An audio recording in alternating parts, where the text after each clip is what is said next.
Do you like annoying your opponents and dictating where they play their cards? If so, then let me introduce you to White Widow. Okay, certain archetypes are gonna love her. We'll talk about that in just a bit. But first, who is White Widow? Born Yelena Belova, she was a standout trainee in the Red Room Academy, a program in Russia that trained the deadliest female spies around the world, Natasha Romanoff being the most famous of the Black Widows.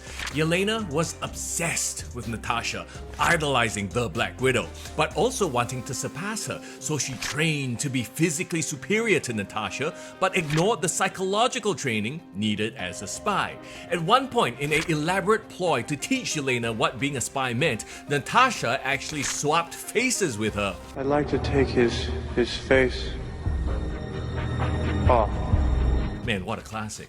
Ultimately, the whole face swap plot taught Yelena what being a spy meant, so she left the life of being a spy behind her to walk her own path, and she became a lingerie model. I'm not kidding, she built a whole lingerie empire. Of course, Yelena eventually returns to the spy world, gets horribly injured by Sauron, and gets genetically altered by Hydra and AIM while working for the bad guys. Unfortunately, Yelena actually dies while fighting Mockingbird, but was brought back as a clone. You see, a new incarnation of the Red Room had created a cloning program to resurrect their best agents. Black Widow restored the memories of a Yelena Belova clone and left her to find her own destiny after dismantling the Red Room. Finally, with no one to answer to, Yelena Belova, the clone, took up the mantle of White Widow and has been an ally of the Black Widow and is currently a member of the Thunderbolts. In Marvel Snap, White Widow is a 2-energy, 2-power card with the ability, on reveal, add a Widow's Kiss to your opponent's side of this location. Now, the Widow's Kiss is a 0-energy, 0-power card with the ability, ongoing. This has -4 power. Disable this ability if your side of this location is full.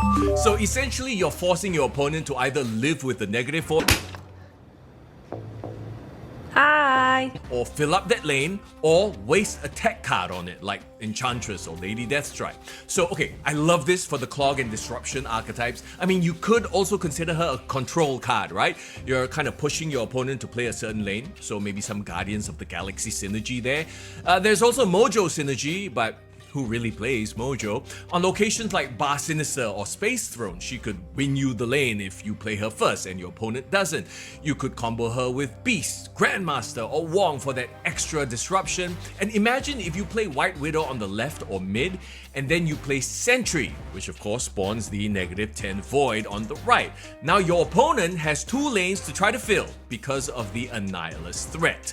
Also, imagine if your opponent fills up that Widow's Kiss lane to switch off the -4 effect, right? And then you remove one of those cards on the last turn for a surprise 4-power swing. Cards like Killmonger, Magneto, and Spider-Man could help with that. Now, on the flip side, if you go up against an Annihilus deck, well, they'll just send that Widow's Kiss right back at you. Also, Zoo decks are going to be able to fill that lane easily, and Destroy decks, well, they're just gonna eat up that Widow's Kiss for lunch and not flinch. So knowing what you're going up against while playing this card is actually quite important. Now, of course, the good doggo Cosmo will also stop her on reveal effect. I mean, look, I enjoy the Clog archetype, so I'm definitely excited to brew with White Widow. She comes out with Snow Guard and Nico Minoru in the Spotlight caches, and those are 2 cards that are actually pretty clutch in the right circumstances, so I definitely go the key route if you have the 4 keys. Nico is Series 5 as well, so there's good value there. So if you enjoyed that disruption/clog style of play, White Widow is definitely a new tool for you to consider. And if you're not into it, I mean, 6 power for 2 energy, that's kind of good stats, but not great.